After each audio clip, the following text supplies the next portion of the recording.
So in this presentation, we'll be talking about the COVID-19 drug discovery strategy.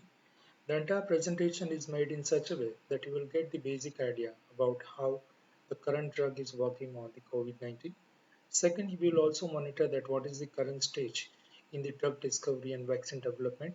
And the last one is that in future, how we can have the proper cure with this COVID-19 drug discovery. So we'll be starting with its basic morphology and other part. So as you might have learned about the basic things, this SARS-CoV-2, that is one virus which belongs to the beta coronavirus genus. It is having a single-stranded positive sense genome. It means that after entering inside the cell from that RNA only, it is able to create the whole viral protein which is required for the synthesis of the entire new viral particle. It is encapsulated by the viral membrane. It is coated with a specific S protein on the surface, and the viral enters through this S protein binding to the AC2 on the host cell. So this is a speciality of this virus, that it is having a specific S spike protein and which is having a strong affinity towards the AC2 receptor. This is class 1 fusion protein that mediates the attachment of the virus to the host cell, followed by the uptake in the endosome. 2009 CoV S protein binds to the angiotensin converting enzyme AC2 receptor, and due to that only it is quite specific to the human, and it is also quite dangerous that it is entering in the lung cell, and it is also having the capacity to penetrate into the other part of our body. This is the three-dimensional picture of that how you can have the interaction between the human AC2 receptors and the viral particle. So this is the SARS-CoV. This is your spike protein, and this is a specific kind of the peptide which is normally recognizing the AC2 receptor, and due to that only it is having the strong affinity towards the AC2 receptor containing cell in the human body. Suppose we are going in the entire genomic structure, then basically this is a virus which is having around more than 30,000, 29 to 30,000 base pairs, and it is having a different kind of the genome structure. Mainly, it is having the one non-structural protein, and this non-structural protein which is known as the 1A 1B, that is synthesized initially, and after due to that proteolytic cleavage only, that is creating a different kind of the non-structural protein NSP1 to NSP16. Similar to that, it is also having the structural protein which includes the S protein, E protein, membrane protein, and nucleocapsid protein. Mainly this NSP protein and even some of this other accessory protein that is antagonist to the human interferon, and due to that only viral escape from the entire interferon mechanism for the resistant in our human body. These are the proteins which are normally responsible for the protease activity, and due to that only this entire polypeptide that is cleaved, and from that only different active protein for the viral multiplication is getting released. There are also protein which is required for the RNA polymerization and the modification, and this is protein, as we have seen earlier, that is a protein which is required for the viral entry. So this is a brief overview of the entire genome structure for understanding the drug discovery strategy for the further development. In short, suppose we want to recapture the entire viral life cycle, then it is occurring in a stepwise manner. The first step is the adsorption. Due to the structural complementary, it is binding with the AC2. You can just compare it with the HIV viruses. HIV binds to the CD4 receptor on the T cell. Similarly, the SARS-CoV-2 or the COVID-19 that will bind to the AC2 receptor. The second part is that is the penetration and coating. After getting binding with the autonomy, that is getting penetrated inside the cell, and that will release the entire viral into the host cell. So this is your second part. And third one is the replication and transcription. Viral take over the host resources to replicate, and it will just create all the things which is required for the normal viral multiplication. The synthesis of the assembly and nucleoside capsid would be done. Viral exit would be done, and you will also have the viral release. No envelope released by the cell lysis, and envelope that will include the release by the body. So by this process, the virus is getting released from the cell. Now, with this brief overview of the basic molecular biology process, now we are on a way to find out the drug discovery process for this. Now, before entering into the drug discovery process specifically towards the COVID-19, we have to recapture the entire part, that how the drug is created and what are the basic necessity for declaring any compound as a drug, or how this entire journey of the drug discovery is going on. So drug is any substance which is presented for the treating, curing, preventing disease in the human being or in the animal. Mainly these drug compounds are coming from the natural product that includes the plant, fungi, bacteria, and even many of them they are coming from the chemistry lab or different kind of the chemicals. That is normally coming under the heading of the drug. The drug discovery phase is it is going through the different part. The first phase in this is coming that is known as the discovery phase. This phase is normally done by the R&D institutes, academic institute, or in the pharma industries, where they'll be just checking in the lab that what kind of the drug can be effective against the different kind of the disease or the microorganism which are for interest.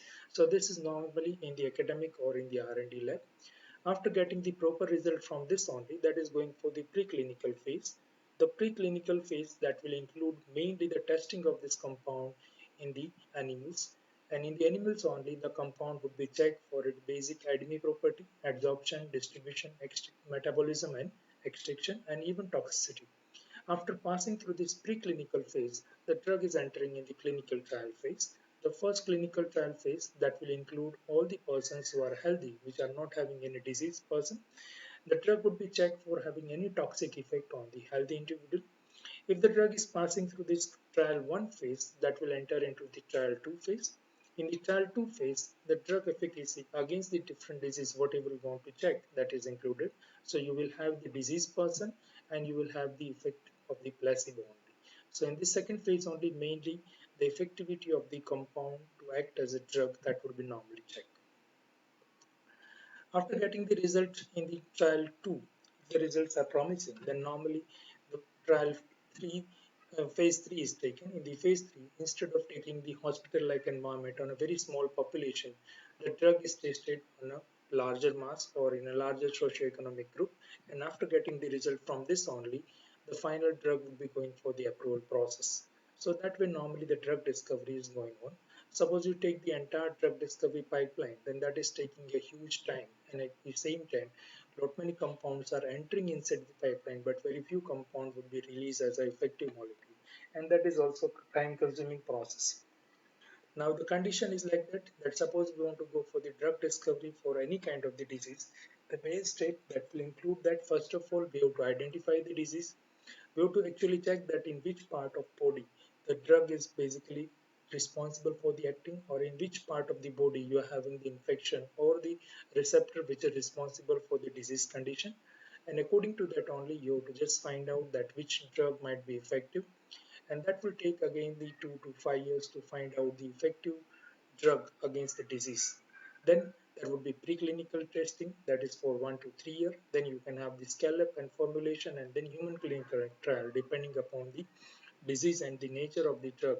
It will take around 2 to 10 years and finally FDA approval. So that way it is taking a very long time to create a drug. Now suppose you compare the today's situation that right now we are facing the global medical emergency of the COVID-19, and in this COVID-19 emergency only we have seen that as I'm speaking on today we are having the more than 40 lakhs cases throughout the world, more than around 27 2,79,609 deaths around the world, and you can see that almost in all the countries of the world it is becoming a global medical emergency. So we cannot wait up to that 10 to 15 years to solve this problem. So we have to find out some of the other way by which we can just find out the alternate. And in this way only, now with the help of the knowledge-based discovery and with the bioinformatics, we have just charted a new way to find out the drug against the COVID-19. So you might have seen that this first COVID-19 case that was reported in the December 30, 2019, and after that only on the January 12, the first genome sequence was released. After getting the genome sequence only, that was compared with the available other sequences, and we find out that that is similar to the SARS-CoV, and that is not originated from the bat, or it is originated from the bat. That detail are still under the dispute, but at least we are knowing that this SARS-CoV-2 that is belonging to the same family but having some kind of the diverse mechanism. After that only, getting this basic detail throughout the world, the different sequencing projects were going on, and you can see that in this global flu database, every day lot and new and new sequences are deposited. So that way we are just cataloging the viral genomic information throughout the world. At the same time, those people who are having the computational background, they've started converting this computational information into the biological meaningful information. From the sequence only computationally, initially the protein structures were predicted and their structures were made publicly available. In this phase only, the people have also gone for the isolating the viral particle proteins, and from the virus protein also a lot many structures of the proteins are also available. So on the PDB, such kind of the structures are available, and that becomes a base for the knowledge-based drug discovery, which we'll be going to discuss today in a stepwise manner. So that is a way by which, with the help of the genomics, proteomics, and bioinformatics, we are able to shorten this entire path. Suppose you see that identifying the disease and isolating the protein, this path initially it was taking a very long time, but we are able to do that within a very short time.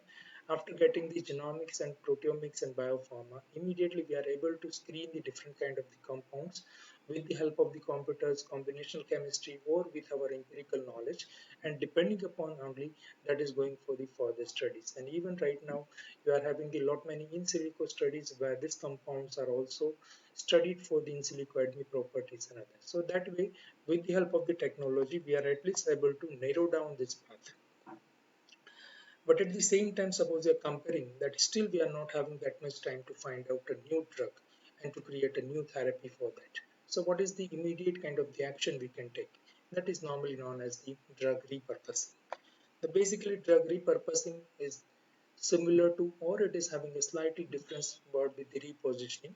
Repurposing describes the general concept of branching the development of an active pharmaceutical ingredient at any stage of the life cycle, regardless of the success or the misfortune it has encountered so far, to serve as a therapeutic purpose that is significantly different from the original intended one.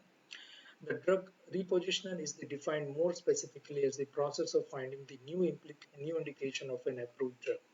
So you can see that repurposing that will describe that any drug which is under development, and if it is getting failed for the one disease, but at least we are having some primary information with this, then we can just take up it for the different kind of the application. So that is known as the drug repurposing. So we'll be having the example of the repurposing. Remdesivir is one kind of the example of the repurposing. At the same time, the drug repositioning. So that is the effective drug which is used for the different purpose. So Viagra, as we all know, that is a drug that was repositioned for its activity. Now, what are the need of the repurposing? So first of all, it will reduce the cost and time spent in the development of the new drug. So as we have seen that in the 3 months only, that we are having a lot of problem of the COVID-19. So instead of waiting for the entire drug discovery pipeline, if we are just going for the repurposing, then at least we can reduce some of the steps. That will reduce the step of the preclinical and phase 1 and phase 2 trial. So at least the compounds which are passed through this preclinical phase 1 and phase 2 that can directly enter in the phase 3 for the further drug discovery process. That will be also revealing the new disease pathway and disease target. And comparatively, this approach is less risky drug candidate and also promise the high return of the investment. So that is the reason that every day in the news you'll find out the lot many news about the drug repurposing of a different nature, especially for the COVID-19. The first stage is coming that repurposing of the antivirals. The existing antiviral is the most promising strategy that is done throughout the world. So this antiviral compound, suppose you want to compare, then that is normally available at the drug viral info. So in the drug viral info, you can see that these are the different compounds which are already in the market or already approved by the FDA, and that is effective against the some typical kind of the viruses. So from this database, you can just find out the lot many compound which can be act for the entire purpose. This is basically known as the broad spectrum antiviral agent. In short, that is known as the BSA. Drug repurposing basically using the database of the BSA. This BSA that is effective against one viruses, but as we all know that some of the viruses are sharing the common property, and that can be effectively used for the other also. So in this figure you can see that there is some portion which is shown yellow in color and some portion which is shown white in color. So when we are using this kind of the BSA, at least we can just reduce the portion of the clinical trial or the preclinical trial which is already done, and directly depending upon the results of the phase 3 or phase 2, the compound can be released for the drug discovery against the COVID-19. So that is a strategy that is taken throughout the world. Now again in this, what is required to do is that anyway any BSA cannot be directly administered as a drug for the COVID-19. So there are different modes by which we can check the efficacy of that drug. The first mode is that you can check the efficacy of your drug of any BSA compound in the cell culture. So you can just have the drug and you can have some kind of the cell culture. For example, for the COVID-19, you can have the lung cells. Then you can just have the efficacy that your drug is not taking any harm to the lung cells.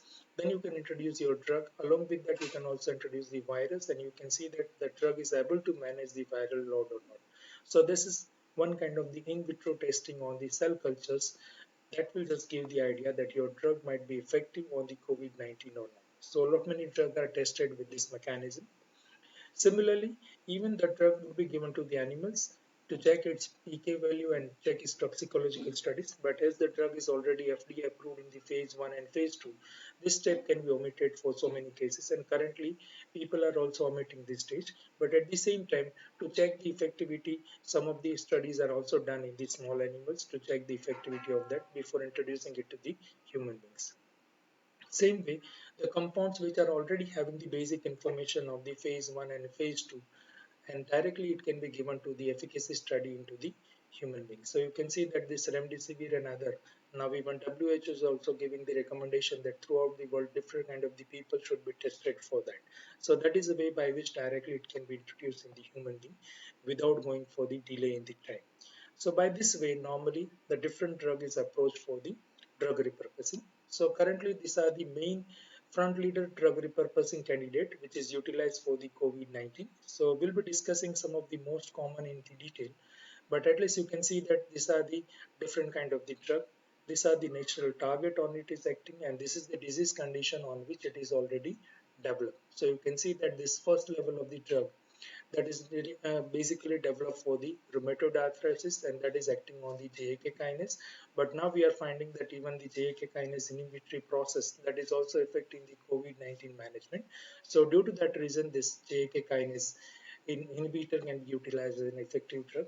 Same way, these are the second kind of the drug which are developed against the HIV, and that is acting on the viral protease. And same kind of the viral protease is also in the COVID-19. So that drug is also tested for that. Similarly, even the RDRP, that is the RNA dependent RNA polymerase, and these are the drugs which are developed basically for the viral infection, hepatitis C, Ebola virus, and other. And as the you're having the presence of the RDRP, the same drug can be utilized for the RDRP only.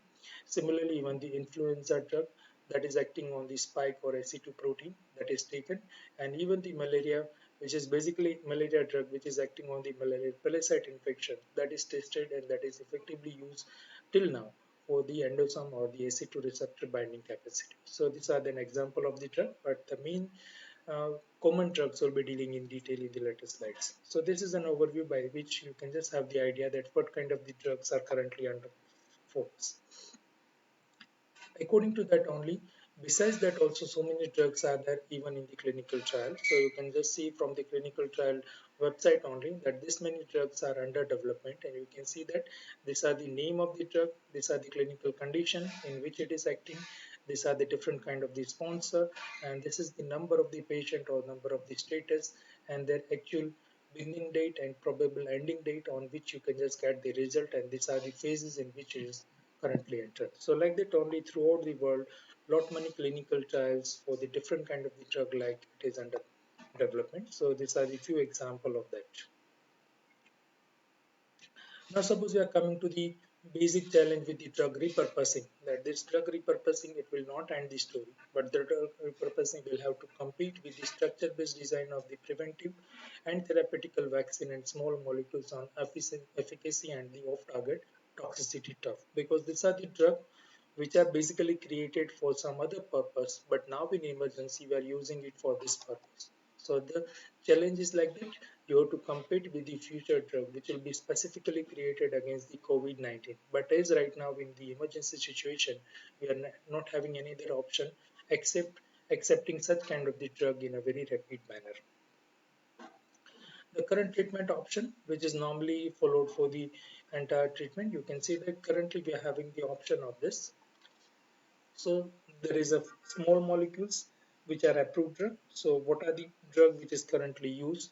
What is it tested for the COVID-19 and how far we are? So these are the basic concept related to current treatment that we'll be discussing.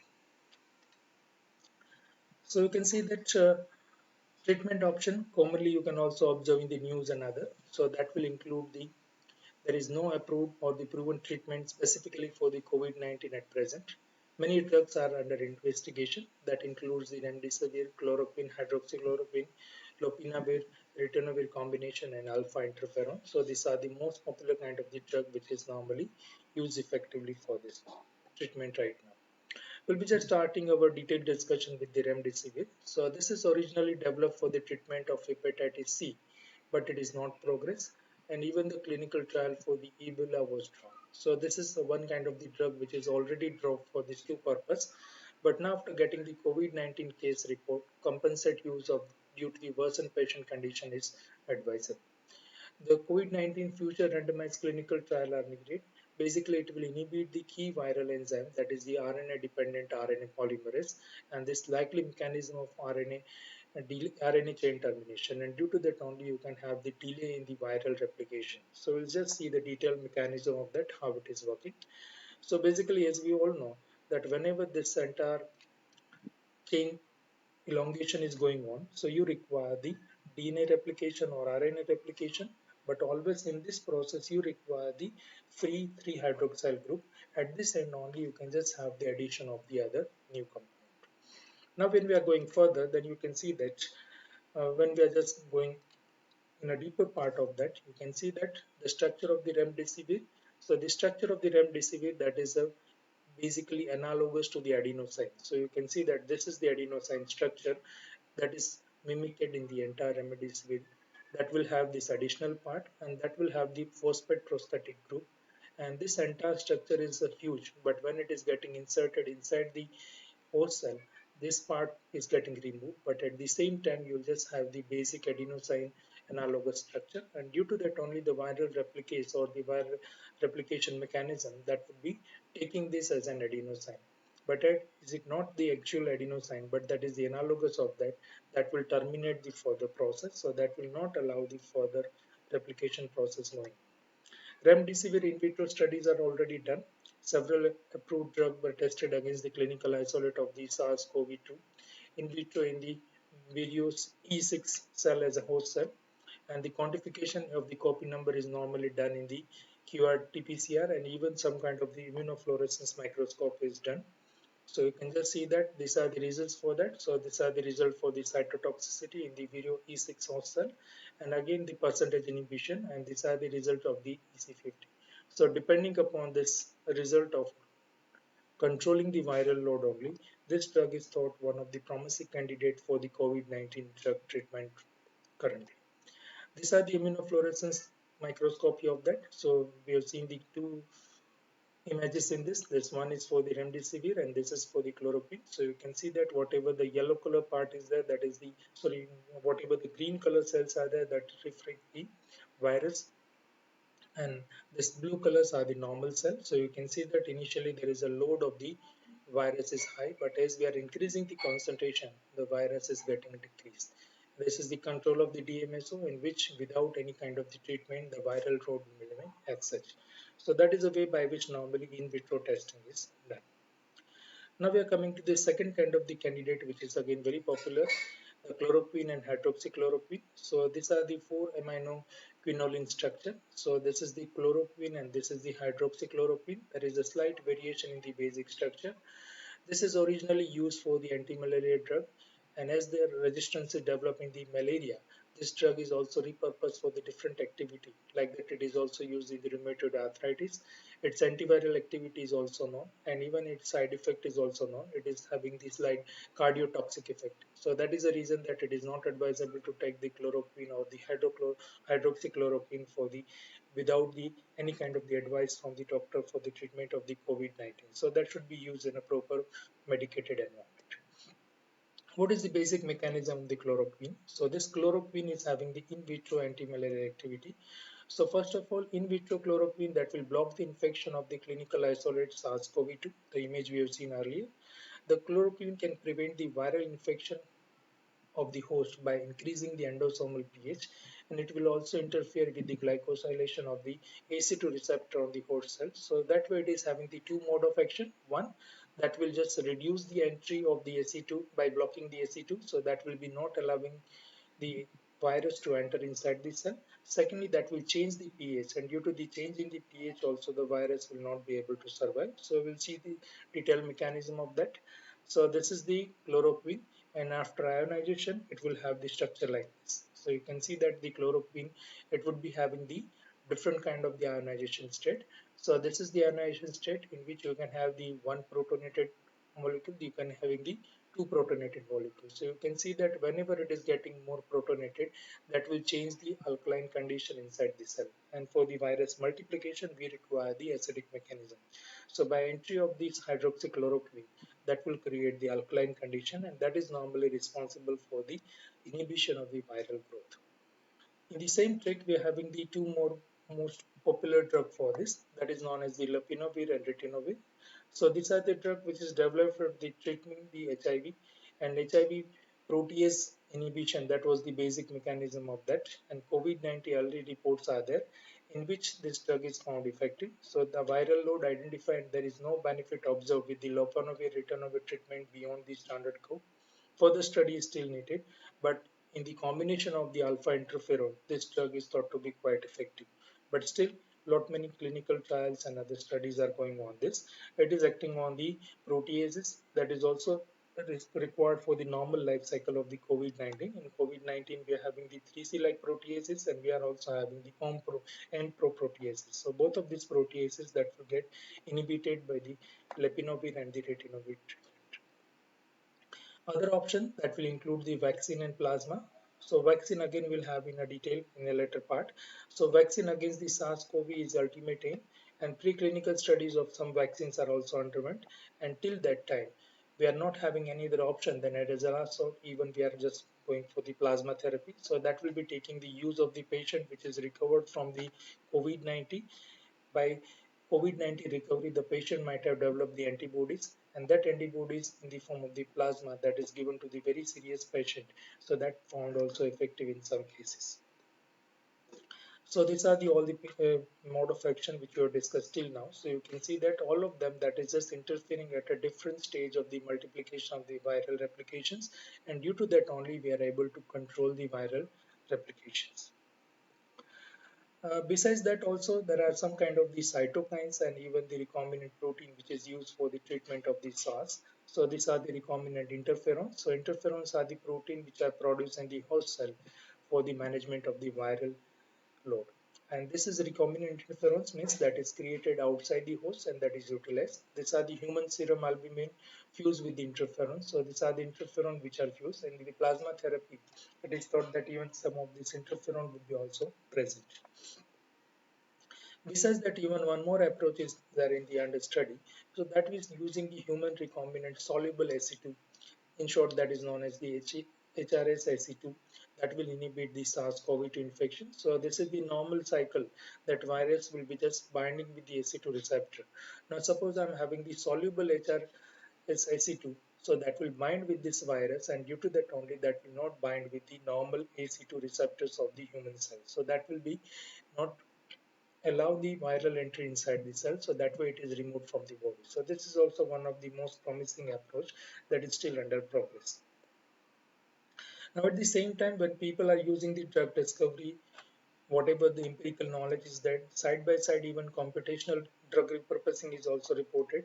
So people are using the different approach. The one most common approach is utilizing this, it is the drug design based discovery, Basically, in this, we are using the structure-based discovery as we are not having the active ligand known to us. So most of the reports which are available for the computer-aided drug discovery that will include the structure-based drug discovery.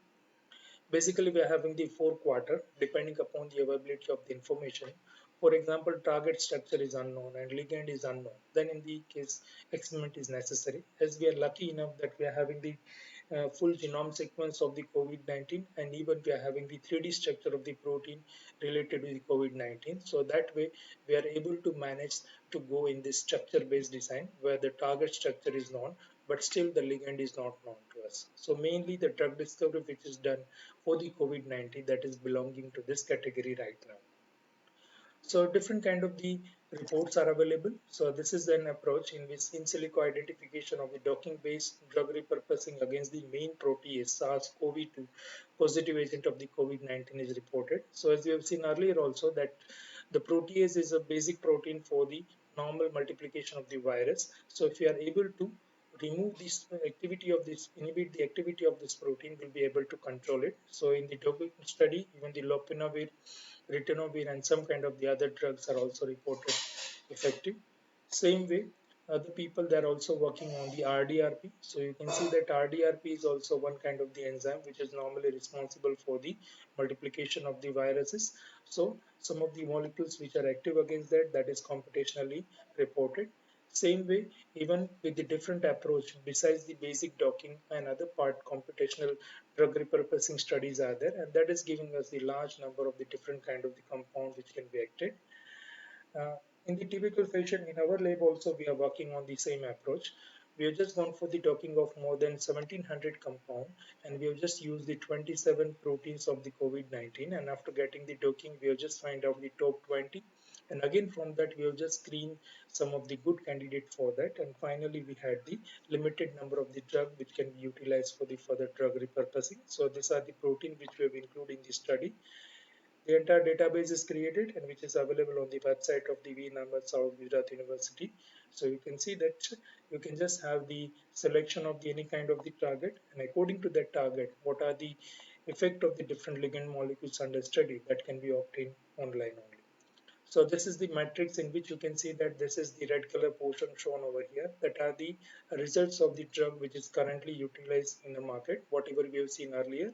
These are the some kind of the other drug which we have predicted. And you can see that as we're having the more green color, it indicates the drug is more effective. That way, suppose you compare, then accept this. These are the computer predicted drug that might be more effective with comparison to the earlier one. But to use that only, again, we require the in vitro lab studies and we require some kind of the clinical trial. Only after that we can use it. So again, to narrow down that, we have gone for the drug ranking.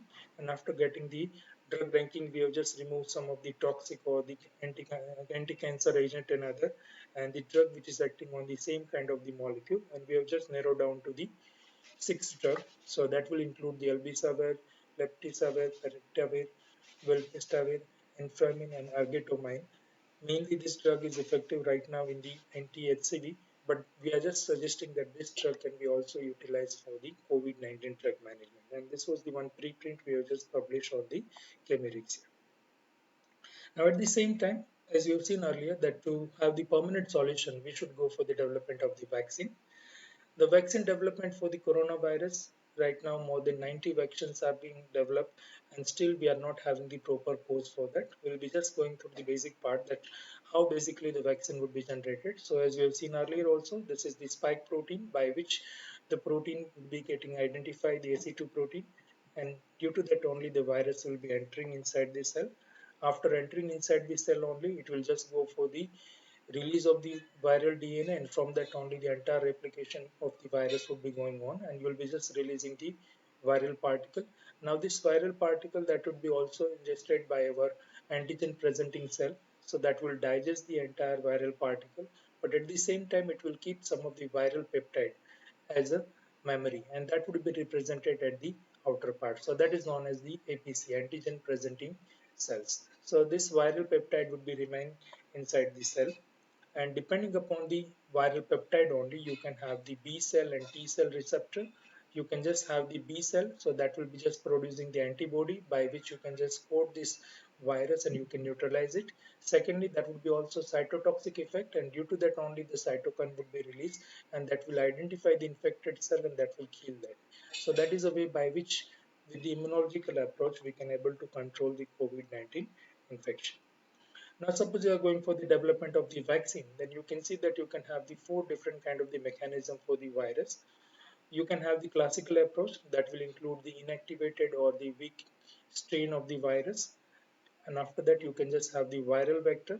So whatever the viral vector is there, in that you can insert your COVID-19 genome, and that would be replicating or the non-replicating. So people are also trying on that they're just introducing some of the part of the viral COVID-19 genome inside the normal viral vector, and they're just trying to develop the vaccine for them. Similarly, we can also have the nucleic acid vaccine. You can have the either DNA or RNA vaccine, or you can also have the protein vaccine in which the protein subunit is identified, which is immunogenic, and for that only you'll be able to create it. And even virus-like particles can be also created. So these are example of the viral-based vaccines and other. Same way, this is the approach in which DNA vaccine, the DNA is introduced in the, some kind of the vector, and that is introduced with the different kind of the technique like electroporation or by the injection, and that way this vector would be releasing the viral protein, and that would be just provoking the entire immune response as it is getting the infection of the COVID-19. Similar to the DNA, you can also create the RNA vaccine also.